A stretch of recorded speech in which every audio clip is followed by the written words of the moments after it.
अस्सलाम क्या वालेकुम। हाल उम्मीद करते हैं कि आप खैरियत से होंगे और मर्दवा कि आप हमेशा खुश रहें, हंसते और मुस्कुराते रहें और इसी तरह हमें अपना प्यार दिखाते रहें। बिल्कुल जी, मेरा नाम मोहम्मद मैं हूं यूसुफ। तारिक महमूद। मैं उमैद इम्तियाज। आज हम जिस वीडियो पे रिएक्शन देने जा रहे हैं, इस वीडियो का टाइटल है India gets the failed transfer of technology. तो देखते हैं जी वीडियो और अपना रिव्यू पर देंगे। कौन करते हैं 3 2 1 वीडियो स्टार्ट। नमस्कार, वेलकम टू करियर 247। मैं हूं प्रशांत धवन। नाउ एक बात धीरे धीरे काफी हद तक क्लियर होती जा रही है कि भारत का अगला जो भी कोई स्मॉल स्केल युद्ध होगा उसमें भारतीय नौसेना का क्रिटिकल रोल होगा, क्योंकि भारत ने अपनी नौसेना के लिए 26 रफाल फाइटर जेट्स परचेज कर दिए हैं। फ्रांस के साथ इतनी अच्छी बातचीत हुई है हमारी कि फ्रांस ट्रांसफर ऑफ टेक्नोलॉजी को भी एग्री कर गया है। This is a major development. यहाँ पे आप देख पाओगे वर्ल्ड मीडिया इसको कवर कर रहा है। इंडिया ने एक 7.4 बिलियन डॉलर्स की डील साइन करी है 26 रफाल फाइटर जेट्स के लिए। इंडियन रुपीस में ये हो गए 63,000 करोड़ रुपीस। और अगर यहाँ पे आप सोच रहे हैं एग्जैक्टली 26 रफाल फाइटर जेट ही क्यों परचेज किए हैं, 30 कर लेते। वेल, इसका रीजन बहुत ही इंटरेस्टिंग है, समझाता हूं आपको। नाउ ये आपके सामने एक बहुत ही इंटरेस्टिंग फुटेज है।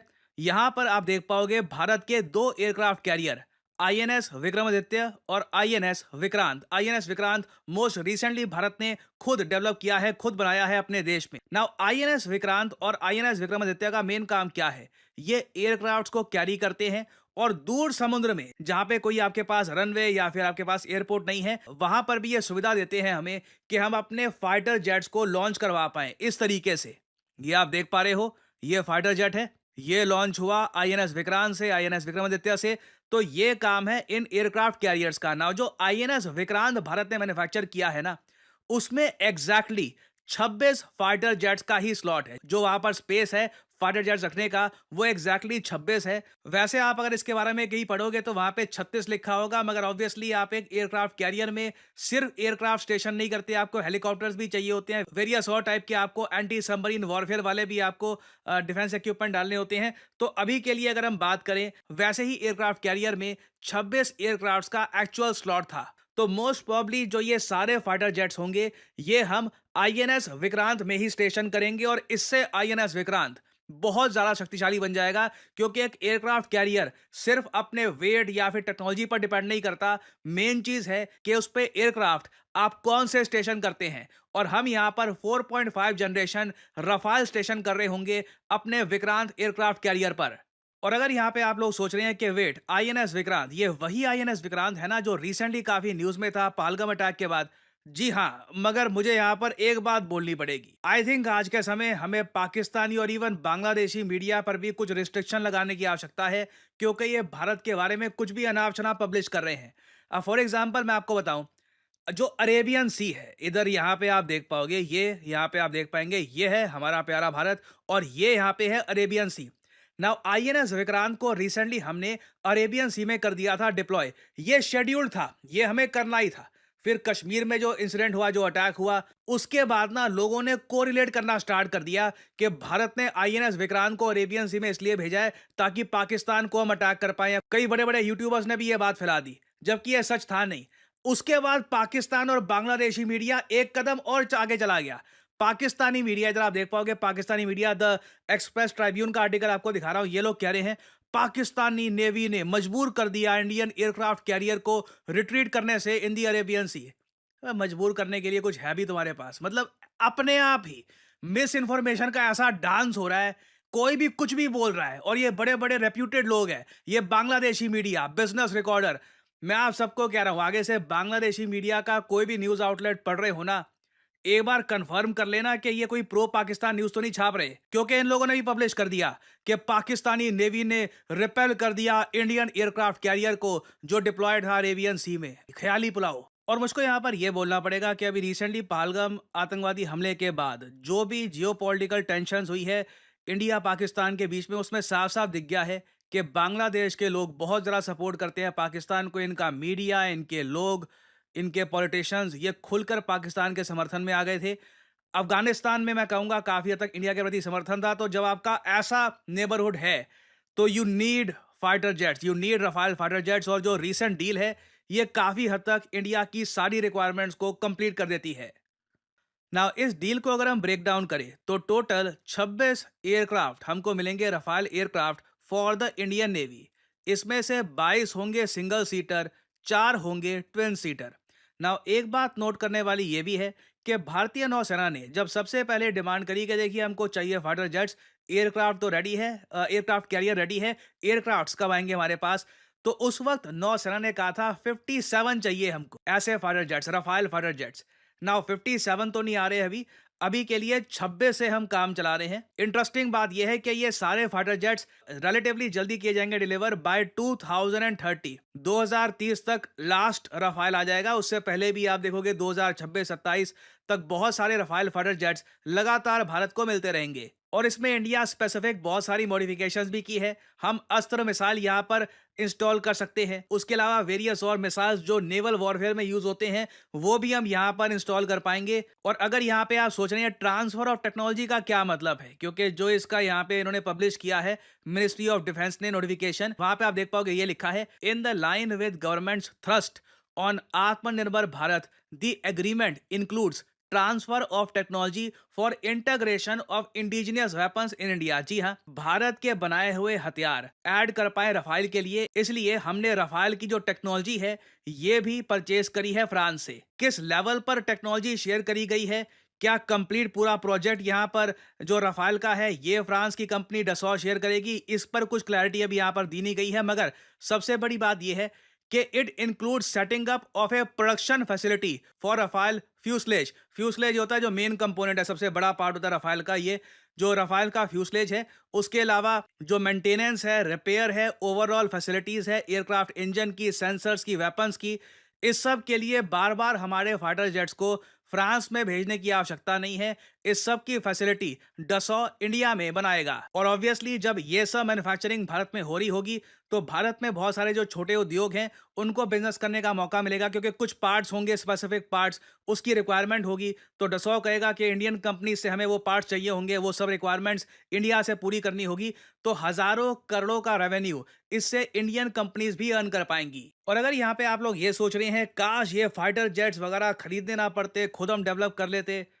एक बार को मैं कहूंगा मैं आपसे एग्री करता हूं, मगर फिर मैं देखता हूं कि जिस स्लो स्पीड से हिंदुस्तान एरोनॉटिक्स लिमिटेड आज के समय जो तेजस फाइटर जेट्स है आराम से प्रोड्यूस कर रही है, इतनी ज्यादा डेडलाइंस मिस की जा रही हैं, उसमें काफी बार मैं सोचता हूं कि ये सारे फाइटर जेट्स अगर हम भारत में करते मैन्युफैक्चर, तो मैन्युफैक्चर करने की कैपेसिटी भी होती है हमारे पास, क्योंकि we are missing a lot of deadlines. Recently आपने इसके बारे में सुना होगा कि लगातार डिले हो रहा है तेजस फाइटर जेट्स की डिलीवरीज को टू द इंडियन एयरफोर्स। ये बात हमारे आईएएफ के चीफ ने भी कही थी कि हमें ज्यादा असेंबली लाइंस चाहिए तेजस लाइट कॉम्बैट एयरक्राफ्ट के लिए।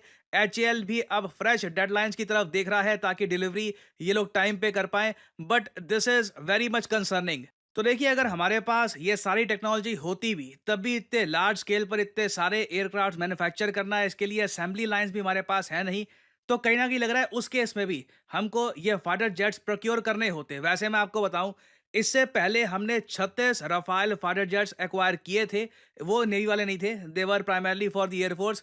उसकी डील थी 36 Rafale fighter jets for 60,000 crore rupees. ये डील साइन हुई थी 2016 में, ऑलमोस्ट 10 साल पहले, 9 साल पहले।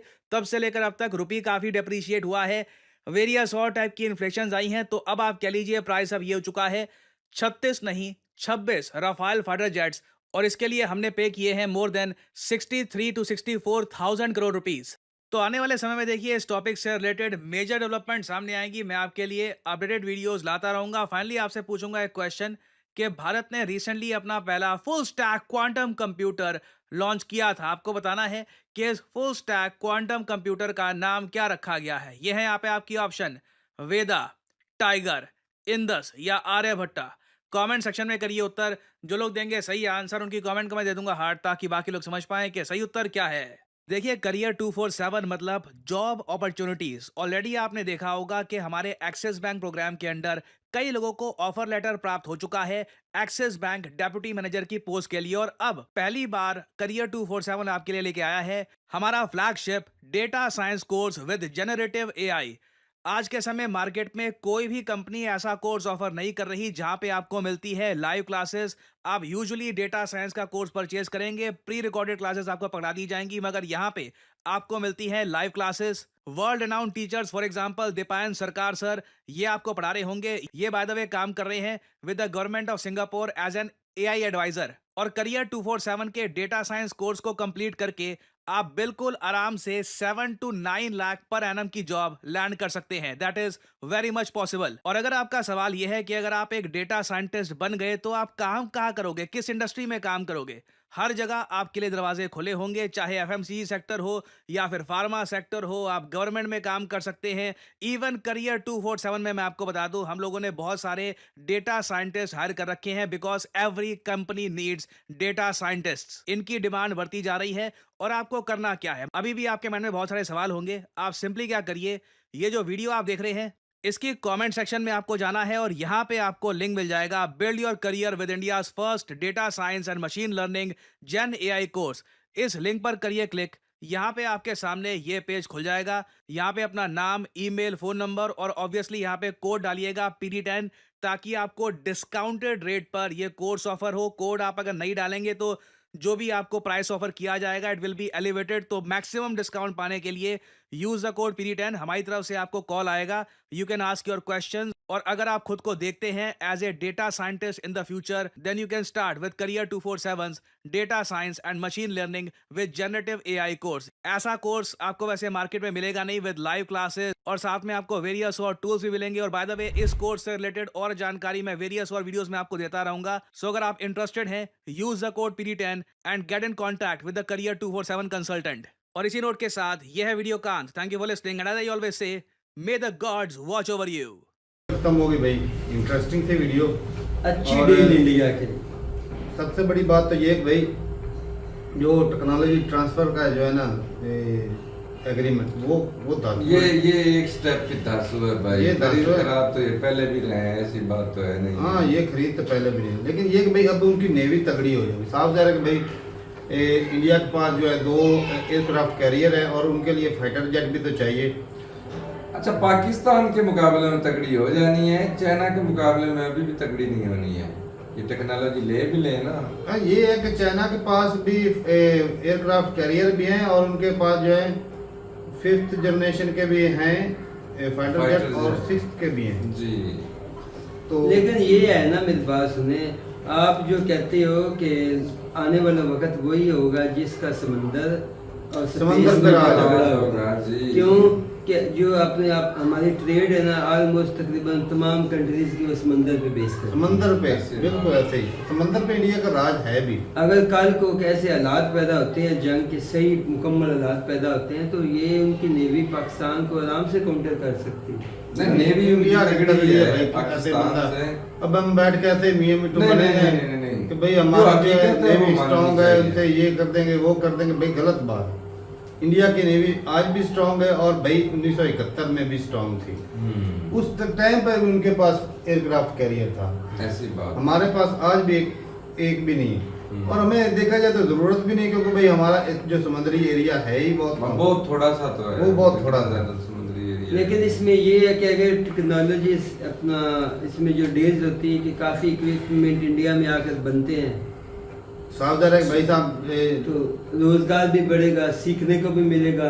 मतलब इनको काफी Expert एक्सपीरियंस हो- भी है, वो एक्सपीरियंस हो जाएगा भाई के वहाँ ये एक अगला कंट्री भी टेक्नोलॉजी उस वक्त ट्रांसफर अब भाई करता है जब मुद्दा वो ये है कि पुरानी भाई हो जाती है। मुद्दा तो मैं ये है कि भाई इंडिया के पास जो भी टेक्नोलॉजी है या जो भी मैन्युफैक्चरिंग जो फैक्ट्रीज हैं जहाँ पर मैन्युफैक्चर होता है या असम्बलिंग होती है, वो इतने बड़े लेवल पर नहीं कि भाई ज़्यादा जल्दी काम हो सके। इंडिया ने अपना जो है वो तेजस एयरक्राफ्ट कैरियर नहीं, एयरक्राफ्ट बनाने की कोशिश की है और बन भी रहा है, लेकिन उसकी जो है वो डिलीवरी जो है वो इतनी लेट हो रही है कि भाई वो तारीख पे तारीख दी जा रही है। ऐसी बात। उसमें इतनी हो, हालांकि भाई मोदी साहब ने ये कोशिश की थी कि भाई हम आत्मनिर्भर बनेंगे, अपने जो कंट्री की बनाई हुई चीज़ें इस्तेमाल करेंगे, लेकिन उस कोशिश में चीजें इस्तेमाल तो तब करेंगे ना जब बनाते होंगे। नहीं, वो प्रोजेक्ट लगाने की कोशिश की, लेकिन भाई वो लेकिन बहुत वक्त लगेगा। उससे क्या हुआ हुआ कि भाई इंडिया के एयरफोर्स जो है ना वो कमजोर हुई है, क्योंकि भाई पहले जो फाइटर जेट थे वो अक्सर कहीं तो भाई तबाह हो जाते हैं, अक्सर जो जब ट्रेनिंग कर रहे होते हैं या मशक़ें कर रहे होते हैं, कहीं जो है तबाह हो गए। एक साल में मैं कहता हूँ 35 के 36 तो हुए हैं बहुत मशकों के दौरान। हाँ इतने अब 35 इसका एक मतलब साल में- मुकम्मल experience ये 4-5 अभी नहीं सालों है। के अंदर 35-36 तो लाजमी हुए हैं ना भाई। तो ये बहुत बड़ी और तबादला जिसमें है। तकरीबन 42 के करीब हुए थे और 35-36 जो है वो पायलट भी मारे गए। सही। ये जब ये सूरत चल रही है ना, इसके दौरान भी एक आधा फाइटर जेट उनका हुआ है तबाह, और पाकिस्तान का भी एक हुआ है, लेकिन पाकिस्तान वाले इतनी खबर निकलने नहीं देते, लेकिन हुआ है। पाकिस्तान का एयरक्राफ्ट जो है वो भी एक तबाह हुआ है। इंडिया का एयरक्राफ्ट के फाइटर जेट। एयरक्राफ्ट वही फाइटर जेट होता है भाई। जी हाँ सर। तो बाकी भाई ये कि भाई मैं तो ये एंड में यही बोलूँगा कि भाई जो हथियार बनाने वाली कंपनी है उनको भाई फायदा होता है जब भी कोई कहीं पर जंग होती है। अब देख ले कि जंग का माहौल थोड़ा सा बना नहीं, हाँ। और कितना Direct फायदा 64,000 करोड़ का फायदा भाई भाई साहब हुआ। बहुत भाई बड़ा। चाहे फ्रांस इंडिया में। हो, चाहे पाकिस्तान हो, चाहे रशिया यूक्रेन हो, तो वार लगे ना लगे वो एक बात की बात है, लेकिन जो कंपनी है वो भाई फायदा उठा असला रही है। परचेज करना शुरू कर दिया सबने, देर से शुरू कर दिए सबने। तो ये जंगें क्यों करवाई जाती हैं? ये अब यूरोप हो गया, अमेरिका, इनके पास जो टेक्नोलॉजी वो यही है भाई साहब। ये फाइटर जेट, सबमरीन, असला, बारूद, यही कुछ ये बनाते हैं। अब जो पाकिस्तान के पास भी जो गन्ने ज्यादातर हैं वो भी जो अच्छी गन्ने यूरोप और अमेरिका से मंगाएगी। चाइना, यूरोप, अमेरिका, रशिया, ये इनका काम ही यही है भाई। तो फिर दुनिया में लड़ाते तभी हैं, तो ये तो दुनिया में लोग- लड़ाई के झगड़े करवाते हैं। अमेरिका की रिपोर्ट थी कि भाई इंडिया और पाकिस्तान की वार होगी 2025 में, हाँ। और उन्होंने भाई ग्राउंड लेवल तैयार कर रखा था ताकि अब- दोनों कंट्री जो है वो फिर असला खरीदें, हमारी फैक्ट्रियां और चलें। समझ रहे ऐसे भाई, ही है, कोई शक फायदा नहीं। होता है। बाकी भाई मीडिया की बात हुई, मीडिया का भाई साहब काम ही होता है ड्रामेबाजी करना। कुछ साफ ज़रा भाई कुछ एक और भी बात है कि कुछ एनालिसिस होते हैं कि कुछ जो चीज़ें हो रही होती हैं ना, उससे बंदा अंदाज़ा ही लगा सकता है कि अरेबियन सी में एयरक्राफ्ट कैरियर का आना, इधर मशकें करना, उधर से कुलगाम हो जाना। तो लोग तो भाई कहीं ना कहीं जो है वो इंटेलिजेंस वाले या एनालिसिस जो करते हैं वो कहीं ना कहीं भाई साहब उसको कड़ियों को जोड़ते हैं कि भाई ऐसा भी हो सकता है, ये हो सकता है, हो सकता है। अब अंदर की खबर तो भाई साहब ना प्रशांत धवन को पता है, ना हमें पता है, ना किसी को पता है। ये एनालिसिस जो होते हैं, एक बंदा इंकशाफ ही होना भी हो भी सकता है, नहीं भी हो सकता। साफ है भाई। हाँ जी, अब ऐसे ही। मेन जो खबर होती है वो तो एजेंसियों के पास होती है, वो भी इतना लीक करते या हैं। ऊपर वाले ऑफिशियल जो बैठे हुए ऑफिशियल हैं। होती है, उनके पास होती है कि भाई मेन जो वजह क्या है। सही बात। ये अभी जो अभी बॉर्डर पे खराबियां चल रही है ना, तो फिर अभी भी इंडिया जो है वो मशक़ें कर रहा है, पाकिस्तान भी कर रहा है। कर कह रहे हैं कि भाई एक दूसरे को शोबाजी कर रहे हैं कि मेरे पास ये हथियार है, मेरे पास वो हथियार है। हालांकि पाकिस्तान में भी अब खबरें चल रही हैं कि भाई तुर्की ने भी कुछ फाइटर जेट या क्या कुछ भेजा है। ये नहीं फाइटर जेट नहीं, कोई जो होता है ना जो सवारियों को या असला बरूद ले जा एक जगह से दूसरी जगह शिफ्ट करने के लिए जो होता है वो एयरक्राफ्ट, वो बड़ा वो कार्गो एयरक्राफ्ट। कार्गो एयरक्राफ्ट वो भेजा है। और एक खबर कल मैं सुन रहा था कि भाई चाइना से भी पाकिस्तान में काफ़ी जो वो मिसाइल वो भी भेजे गए हैं। दुनिया खूब तैयारी करवा रही है, तो दोनों तैयारी country करवा रही है, में। अच्छी तैयारी करवा रही है। मैं कहता हूँ भाई पैसे लगने हैं। चाइना ये जो- क्या सॉरी, मुझे अभी मैं पढ़ रहा था ट्विटर पे, चाइना का वो कौन से एयरक्राफ्ट है एफ के J-35 J-35, वो भी उन्होंने पाकिस्तान को चार दिए। वो स्टेल्थ हैं। तो इन्हीं एक दो दिनों में पाकिस्तान को उन्होंने दिए।